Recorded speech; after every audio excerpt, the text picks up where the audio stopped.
Hello, I'm Meia Nouwens, and welcome to another episode of Sound Strategic. In today's episode, we're going to explore the topic of fragility, how to define it, how it affects politics, economics, and security, and most importantly, how to view it through the lenses of COVID-19 pandemic and geopolitics. And I am delighted to welcome onto the podcast two new colleagues at the IISS who are experts in this field, Dr. Benjamin Petrini and Dr. Umberto Profazio. Benjamin is a research fellow for conflict, security, and development at the IISS Americas office in Washington, D.C. He conducts research on conflict, fragility, and international development, with a specific focus on Africa. His expertise and focus area spans from the drivers of armed conflict and instability at regional, country, and local levels, and the development responses and strategies to address conflict and insecurity, to global challenges like forced migration. Prior to joining the IISS, Benjamin was a full-time consultant with the World Bank for over 10 years, and he has worked with the UN, several multilateral development banks, and the nonprofit sector. He holds a PhD in development studies from SOAS and MA in international relations and economics from Johns Hopkins SAIS, and a BA and MA in political science from the University of Rome in Italy. Umberto is the Associate Fellow for Conflict, Security, and Development at the IISS. He is a Maghreb analyst at the NATO Defense College Foundation, and he has written extensively about the political security and terrorism in North Africa. He focuses specifically on the conflict in Libya, the politics and geopolitics of the Maghreb, and the role of non-state actors. Umberto holds a PhD in History of International Relations from the University of Rome, specializing on post-independence Libya. Welcome to the show, Benjamin and Umberto. Hi, Meia. Thank you very much for having me. Thank you, Meia. It's a pleasure. So, Benjamin, let's start with the definition of the term fragility itself. Where does this term fragility come from, and what is a fragile country? Well, I think it's good to start from there, Meia, because there is some misconception on what fragility is and what it stands for. There are some formal definitions. The OECD characterizes fragility as the combination of exposure to risk and insufficient coping capacity of the state, systems, and communities to manage those risks. So it's a bit of a convoluted definition. To unpack a bit that, I would say that fragility is a characterization of specific challenges in the development and the security spheres that operates at multiple levels, the economic, the societal, political, institutions, etc. Fragility can be at the central level, so it can threaten state collapse, or can be at the subnational level and hinder development in the periphery. So originally, fragility characterized countries with low domestic capacity, poor economic performance, and possibly affected by conflict and violence. Most recently, or progressively, and even most recently, it moved to identify the whole spectrum of challenges affecting a polity. So all countries, in my opinion, experience their own fragility. We heard just this week U.S. Secretary of State Antony Blinken in his first foreign policy address saying that U.S. democracy is fragile. So that is not within the scope of what we're talking about, but it is within. It really gives a very ample view of what fragility is. So we do not equate fragility with armed conflict. The OECD and the World Bank have compiled for a long time lists of fragile countries, fragile and conflict-affected countries, lists that are devised in order to allocate financial and administrative resources to tackle the most challenging countries to work in and do development in. So these are that is primarily why the label of fragility and fragile and conflict-affected country, where it comes from. So, but just to make it a bit tight, why does this matter? Why is fragility a proxy for country instability, armed conflict, and sluggish economic growth? So one, I would say the obvious answer is that in today's world of independence, what happens in one country has reflection in others. So domestic instability is connected to the wider regional and global context. Second, because underlying dynamics of societal, political, economic nature, in terms of, for example, inequality, exclusion, divisions in society, these can be exacerbated in unpredictable ways. So let's, for example, consider the Arab Spring of 10 years ago that Umberto knows a lot about, and he can jump in. Before 2011, MENA countries exhibited features of fragility which were exacerbated for a number of reasons and turned into crisis, revolution, and war, depending on the country. So because these factors of fragility expose countries' vulnerability to outsiders' influence and intervention, this also replicates sort of the new, replicates a bit the proxy wars. And so there we can return at a later stage on that point. But this is why I think fragility matters strategically, because what is relevant is that all fragile countries exhibit features that make them more vulnerable to shocks and more prone to domestic crises with regional spillovers. Umberto, can you talk a little bit about your understanding of fragility in the Arab Spring movement that Benjamin just referred to? Yes. Benjamin raised a very important point about the relation between fragility and what happened in the Arab world 10 years ago. So with the term of Arab Spring, we tried to define the movement of protests that hit the region unexpectedly in 2011. The relation with the fragility concept lays in the fact that this wave of protests highlighted the fragile situation of many countries in the region, which were under iron fist of strongmen and dictators, and where the civilian population was trying to find a new system of governance. Basically more representative and legitimate institutions. This created a vacuum in certain countries, such as Libya, but also where a civil war started, and I refer here to Syria and Yemen, which also highlights the fact that even if the concept of fragility must not be associated entirely with countries afflicted by civil war and armed conflict, it's also an evident symptom and a cause of the fragility of certain institutions. At the same time, this also created what we call as transitions from dictatorship to democracy. Most of them can be defined as fragile transitions. We saw, for example, the example of Tunisia, which is considered one of the most successful revolution during the Arab uprisings of 2011. And most of the commentators and analysts say that it succeeded in achieving a successful political transition, creating more democratic institutions and a democracy and a democratic system in the country. At the same time, Tunisia was not able to achieve a complete economic transitions, and the protests last month highlighted the fact that the country still needs to find a new governance system, address economic issues, and also try to avoid the polarization in the political system. This is a really important term, I think, when we talk about fragility, because depolarization in the Arab world between rival political forces can be secularist or Islamist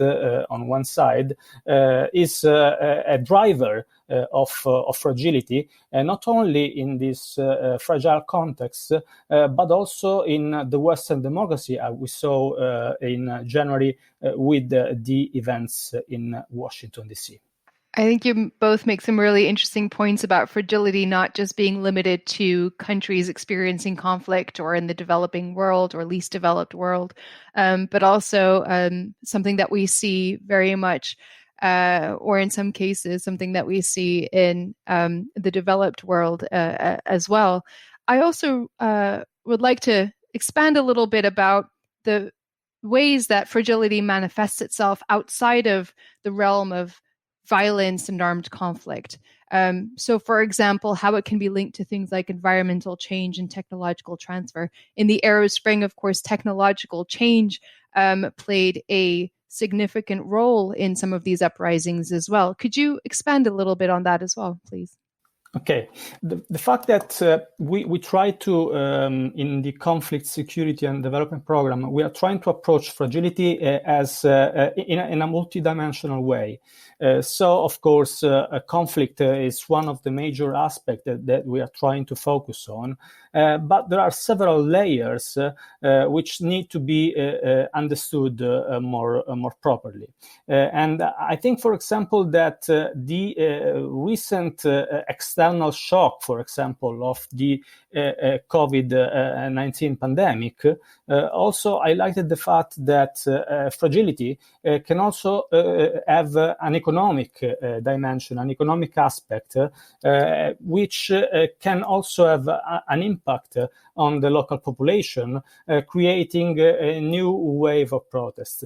We talk about the first wave of Arab Spring in 2011, but recently we also saw a second wave in 2018, 2019, in Algeria, for example. And here I'd like to give a number that was recently made public about the dwindling foreign exchange reserves of the country. Yesterday or a couple of days ago, the President Abdelmajid Tebboune said that the foreign exchange reserves of Algeria decreased to 42 billion US dollars. And this is in stark contrast with the fact that the country in 2013 had 194 billion US dollars. This is due to the fact of the plunge in the oil prices in recent years, but also highlight the risk to which Algeria is exposed in the COVID-19 pandemic economic conjuncture. And this is also related to the wave of protests in the country and the fact that Algerian institutions are trying to manage the transition and respond to the protests. For example, taking measures such as a new constitution or dissolving the parliament, trying to call for new general elections. But these measures seem to be not enough. And this gives an indication of the fragile situation of the country, especially due to the economic difficulties that is going through. And the resumption of the protests this month of the Iraq opposition movement also casts a shadow over the future prospects of the Algerian regime in trying to manage the transition. Benjamin, do you want to add anything? Yes, thank you. I think these examples, these practical applications that Umberto brought forward are really revealing of how we characterize fragility nowadays. And there is a strong correlation between fragility as we defined it and stability at multiple levels. So fragility affects country stability through several different and interrelated channels that mutually affect one another. So what I'm about to go through is a list of all the different dimensions that OECD defines, formulates the economic, environmental, political, security, and societal dimensions of fragility. So to describe that multidimensionality of fragility. And so none of these dimensions, what I want to say, none of these dimensions can be taken in isolation. It is the larger in relationship between all these dimensions. So the first one is the one that you alluded to. Obviously, violence and armed conflict is the most visible manifestation of fragility. And violence and armed conflict that happen in a new landscape today. There is a proliferation of non-state armed groups. There are remote issues of remote warfare with new technology of fighting wars. Conflicts are low intensity, are harder to solve. They are also pervasive in middle-income countries and not only in low-income countries. So there is a whole spectrum of new challenges related to armed conflict.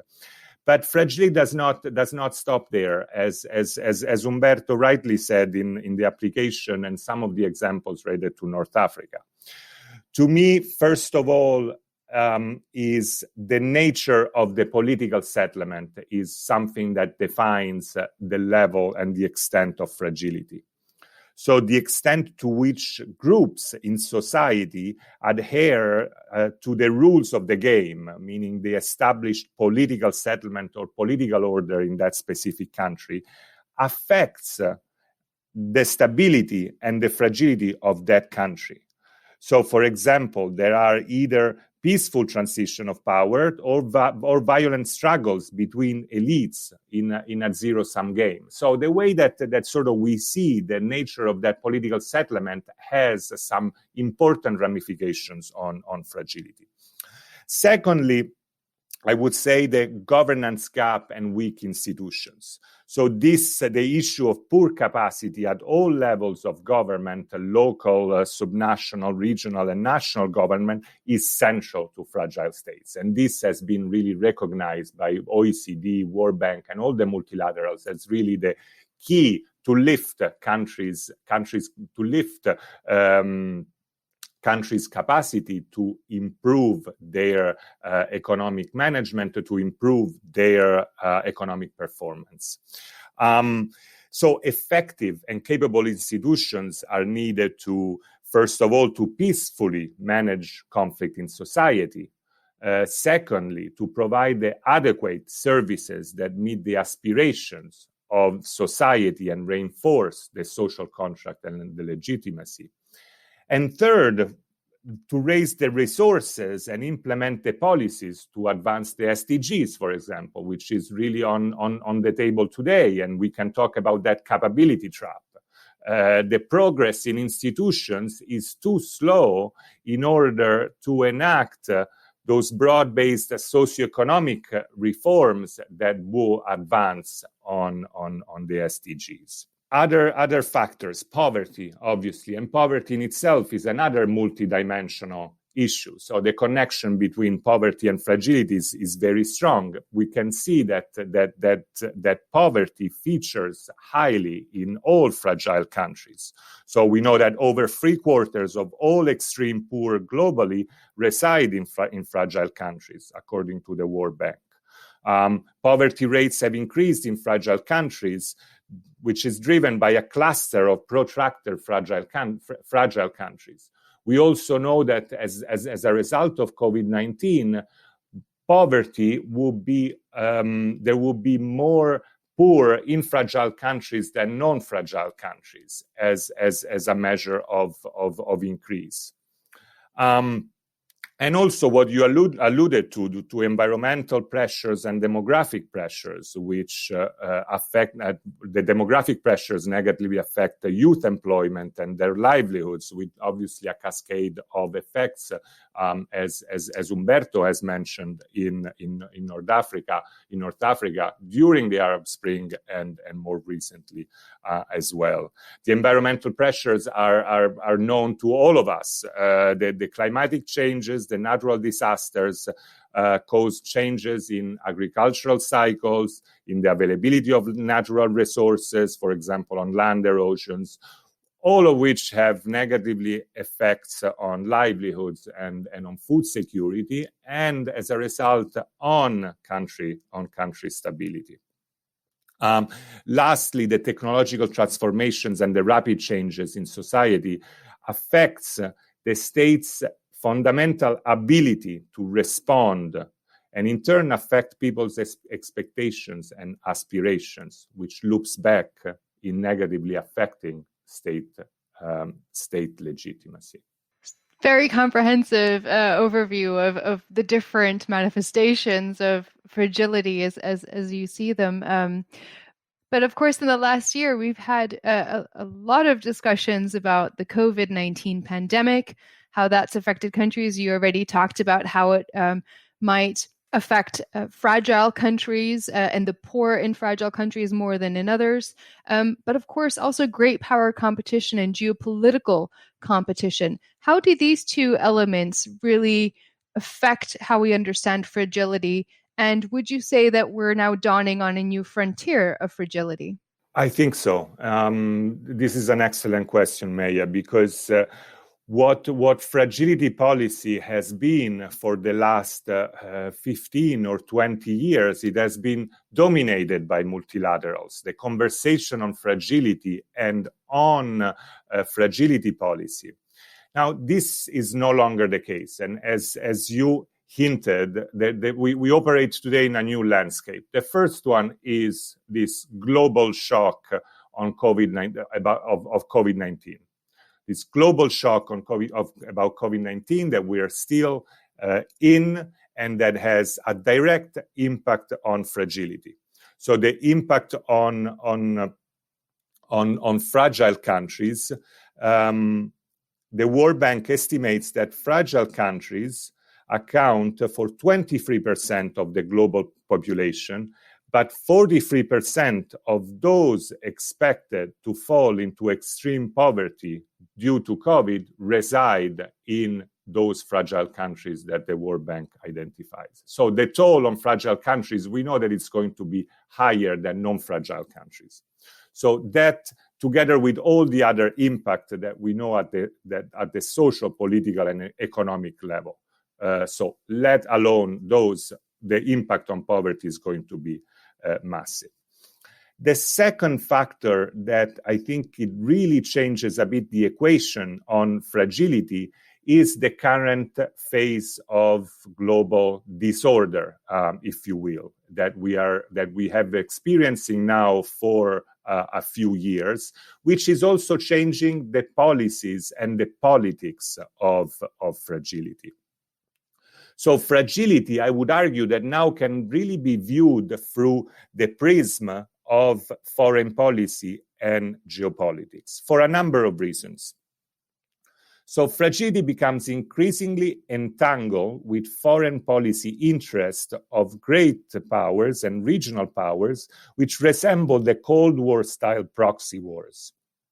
More states vie for influence on the global stage, a situation that renders fragile countries, given their weakness, prey to powers' competition and renders armed conflicts as proxy wars. More and more states are exerting their influence in fragile countries, in countries with poor institutions, in countries with armed conflict. That is something that can be, we can see the trends of third-party intervention into internal armed conflicts. So this is expanding, and it's opening a new phase of competition. So fragility becomes one more arena of competition in the current international disorder and in the geopolitical dynamics. the global disorder negatively affects states' behaviors and predictability on the international arena. New and old actors reshape their role toward fragility and fragile countries. So the US, for example, that passed the Global Fragility Act last year and has just embarked in a new strategy on fragility. China, with all the Belt and Road Initiative and all its investments in infrastructure in many countries that are fragile, these are not only anymore development interventions, but they're starting necessary to have a role in the fragility and in the development trajectory of those countries, as well as the bilateral security arrangements that Russia, for example, uses and has been using in a number of countries. Now, these overall, as global order has undermined multilateralism, this process has negatively affected international institutions and their legitimacy. So related to fragility, this means that multilateral organizations like the World Bank no longer have the monopoly on fragility policy, but there are more and more bilateral fragility policies. So this, I think, is the new realm that we are living, and we should be considering fragility as part of that sort of strategic and geopolitical discourse on foreign policy. I think that we need to change perspective. I believe that we are living in a moment in which there is a change of paradigm, in which right now, for example, we are not talking about terrorism anymore. We referred to the post 2001 world as the age of terrorism and the asymmetric threat coming from terrorist organizations and militants worldwide. We are shifting towards the great power competitions that we mentioned before, and the COVID-19 pandemic is having a huge impact on this change in the global order, in which we are seeing, for example, referring to the COVID-19 pandemic as the battle between several countries through for example, the vaccine diplomacy, China and Russia, for example, in the Middle East, but also in North Africa. At the same time, the problem right now is that this change in the global order is also due to the fact that the Western world is gradually retreating into a nationalist solution to the problems of the modern world. And this is due probably to the legacy of the Trump years, in which the former president, I believe, that has pursued a muscular isolationism that is creating, is having reverberations worldwide, and in particular in North Africa and in the Arab world. I for example, can make a reference about the fact that China and Russia are trying to advance their interests and their agendas in the region, but we also saw the rise of regional powers such as Turkey and the United Arab Emirates, which has been highlighted by the conflict in Libya. And this is another dimension of the fragility, and the fact that, for example, the conflict in Libya is causing, is having an impact, not only in terms in terms of the local population and the fact that we are seeing a weak state, weak institutions, and the polarization between the different rival parties, but also a rise in tribalism and factionalism. And this brings back to the polarization issue that is not only reflected in the local environment, but also through these regional fronts that fight each other. One that supported in the post-2013, after the military coup in Egypt, what has been considered as counter-revolutionary fronts, and the other, which is more Islamist-oriented and revolutionary. Right now, the fact that we also saw last year the Abraham Accords, for example, I think that is indicating a change in these two fronts, which I believe that are now a normalization front of countries that are normalizing ties with Israel, and the revisionist fronts, which includes countries that are trying to change the regional order and supporting, for example, post-Islamist groups, while also trying to change the geography of the region. And we saw this reflected not only in the Libyan conflict, but also in the Western Sahara, where there's been some major developments lately. And this brings us to another concept that is related to the fragility, and this is the frozen conflict case, in which we have reached, for example, a ceasefire, but we have been unable to find a peace agreement. And in Western Sahara, this is the case. And we can see how frozen conflicts can reignite at any time. And at the same time, the fact that we have not been able in Libya to find a common understanding between rival fronts, and the fact that, for example, we have several foreign forces on the ground, mercenaries and private military companies, the fact that the deadline passed and these forces are still on the ground building trenches, for example, between the east and the west of the country, is also a serious indication that Libya can transform into a frozen conflict in the coming months. And regarding the possible solution, for example, and I can make reference to the case of Libya, one possible solution to address this fragility is also on the internal level, and is based on programs of disarmament, demobilization and reintegration programs. The fact that the country has had weak institutions and has created a proliferation of militias and armed groups, and one possible solution that needs to be seriously addressed by any transitional authorities in the coming months needs to be to implement a security sector reform in the country, trying to establish new legitimate institutions with the monopoly of the use of force. I mean, you mentioned the variety of also foreign actors in the Libyan case, and I guess that brings us to another question of how these actors in this geopolitical context understand the concept of fragility, whether they have a common understanding of it, or whether countries like the US, China, and Russia have a different understanding of this concept and thus might have different policies at the end of the day and different activities at the end of the day within this context. What do you think about that? I believe that they have different concepts.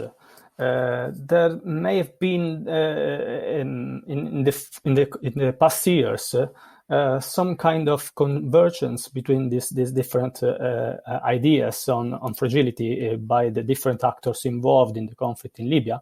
But I still believe that the Western world and the US and Europe are still anchored to a multilateral approach to the conflict worldwide and to fragile solutions. What we saw in Libya in the third phase of the civil war from 2019 to 2020 was, I think, the resort to a kind of power politics, where assertive countries such as Turkey or Russia, for example, have tried to impose military presence on the ground. And this is also affect the civilian population. I can give a few numbers here about the fact that in Libya right now, according to the United Nations, there could be as much as 20,000 foreign fighters. This could be the Russian Wagner, Sudanese militias, or Syrian mercenaries. And this is particularly important because if we compare this number with one of the major armed groups in Libya, the Libyan National Army, has about 25,000 fighters. So this gives an indication of the number of fighters present in Libya and how the foreign forces can change the balance on the ground on one side or the other. But also the fact that we are witnessing two major trends in modern warfare. And this is the privatization of war through the use of mercenaries and private military companies, and the remote warfare with the use of drones and unmanned aerial vehicles. In the case of the private military companies, this has a huge impact on the fragility. It's creating more fragility in the country because most of the times these groups, they don't respect international humanitarian law. For example, the number of casualties caused by the landmines and unexploded ordnance that were left by these groups in the southern Tripoli area, especially in Ain Zara and Salah ad-Din, according to the United Nations Office for the Coordination of Humanitarian Affairs, it's 207 casualties with 73 deaths and 133 injuries. And this was mainly the work of the Russian Wagner group, which retreated from Tripoli, but not before having planted these landmines and unexploded ordnance while going eastward. This is also having a huge impact on the issue of the returnees. Because many displaced people have been unable to return to their homes due to the fact that there are still difficulties in trying to clear these areas of this ordinance, and the number of internally displaced persons, that is an indication of the fragility of the state, currently amounts to 392,000 people. Benjamin, you've talked about these new trends in fragility and this broader definition of how we should think about fragility moving forward. And also, of course, in terms of increased number of actors who are becoming involved in fragility. Does this pose an opportunity to work more on fragility moving forward? Or do you think actually this is more of a destabilizing influence when we see countries like China, the United States, and Russia stepping in with their own policies towards fragility? I think what we're witnessing now at the moment is definitely an increased destabilization. And I would not expect that to change in the near term. However, let's look at the medium term or at the broader pictures and what are some of the opportunities that we could conceive in terms of fragility. So the first one, what I would say is the opportunity to anchor fragility tighter to the quality of the political settlement. And when I say that, I mean to have a broader and shared understanding of addressing inclusion, addressing inequalities, gender. So issues that make countries stronger and more resilient to political and social upheaval. So that I would say is an opportunity moving forward. The second one, which is being pursued at the moment for the last 3 or 4 years, is to invest in prevention. in prevention through strengthening coordinated approaches between development actors, humanitarian actors, security actors, diplomacy. So to have a sort of a broader coalition to look at conflicts upstream. And as we defined earlier, all countries have fragile inflection points. And so it's really to look at those and strengthen those. That, I think, it's an area of opportunity, of empowering national institutions, local governments, and empowering and giving more agency to countries themselves. And the third one, I would say, is to have what we could think is investing more in those global public goods, where all actors can have an interest in cooperating. And obviously, I'm referring to climate change. I'm referring to transnational issues like migration, like refugees. And there we see opportunities in there. The Global Compact of Refugees and the Global Compact on Migration of a few years back. So those are things that I think can spearhead more investments from the international community side and more shared understanding that can have a positive impact on fragility. And do you think that would be those suggestions that you made are ways that we could perhaps counteract the negative impacts of the politicization of fragility within this context of great power competition, whereby working on fragility is seen as a tool of statecraft, perhaps?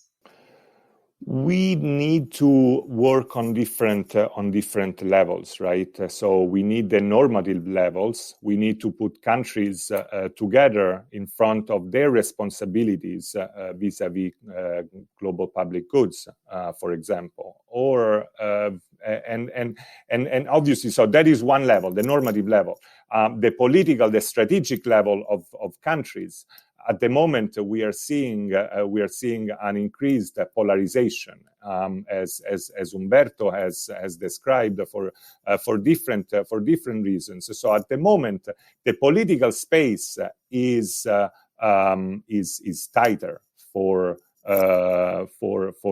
investing on fragility. So I do not see at the moment. I do not see an opening on the political front. I'm more pessimistic in this compared to what Benjamin has just said, because I think that this change that we are witnessing and the COVID-19 pandemic and the fact that many countries are trying to find nationalist solutions to common problem, and this is also reflected in the fact that we still see fragile countries through a lens that is mainly based on security, and here we can make the examples of the Europe's policies of externalization in the managing of the flow of migrants. And I'm still thinking about the fact that, for example, this is